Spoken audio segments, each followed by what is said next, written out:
पुढची बातमी आहे संभाजीनगरमधूनच मुलानं वडिलांची निर्घृणपणे हत्या केली आहे। छत्रपती संभाजीनगरच्या जिन्सीतील बाबर कॉलनीमधला हा सगळा खळबळजनक प्रकार आहे। किरकोळ वादातून हत्या केल्याची माहिती सध्या समोर येते। लाकडी दांडक्यानं डोकं ठेचून हत्या केली आहे। हत्येनंतर आरोपी मुलगा फरार झाला। पोलिसांनी तपास सुरू केला आहे। मी पुन्हा एकदा येणार विजय तुझ्याकडे। आपण बघतोय की संभाजीनगरमध्ये दिवसागणिक आता गुन्ह्यांची वाढ होते। कधी कधी लैंगिक छळ होत आहे तर कधी सून आत्महत्या करते हुंड्याच्या पायी। आणि आता एक नवीनच बातमी आता समोर आली ती म्हणजे पोटच्या लेकानं आपल्या वडिलांची हत्या केलेली आहे।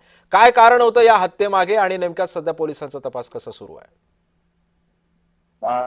नक्कीच सिद्ध जर बघितलं तर 9 रोजीची ही घटना जी आहे ती समोर आलेली आहे। पहाटेच्या दरम्यान ही घटना घडली होती।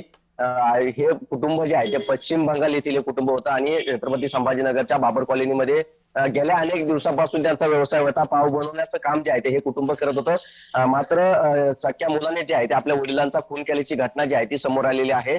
नेमकी कशामुळे त्यांनी वडिलांचा खून केला हे अद्याप समजलं नाही। मात्र पहाटेच्या दरम्यान त्यांनी स्वतःच्या वडिलांच्या डोक्यामध्ये दगड आणि त्याचबरोबर लाकडी दांड्याने मारहाण केली होती आणि त्यामुळे त्याच्या वडिलाचा जो आहे तो जागीच मृत्यू झाला। मात्र ही घटना जी आहे त्याच्या घरातील नातेवाईकाला समजताच त्यांनी तात्काळ त्या मुलाचा शोध घेतला। मात्र तो मुलगा जो आहे तो घरातून फरार झाला होता। मतीन शेख असं या मयताचं नाव आहे। तर हाजी मालीम शेख जे आहे त्या तरुणाचं नाव आहे। त्यांनी नेमकी त्याच्या वडिलाचा का नक्कीच खून केला विजय, हे अद्याप या एकंदरीतच आता या सगळ्या प्रकरणी पोलीस कसा तपास करतात हे सुद्धा पाहणं महत्त्वाचं ठरणार आहे। धन्यवाद।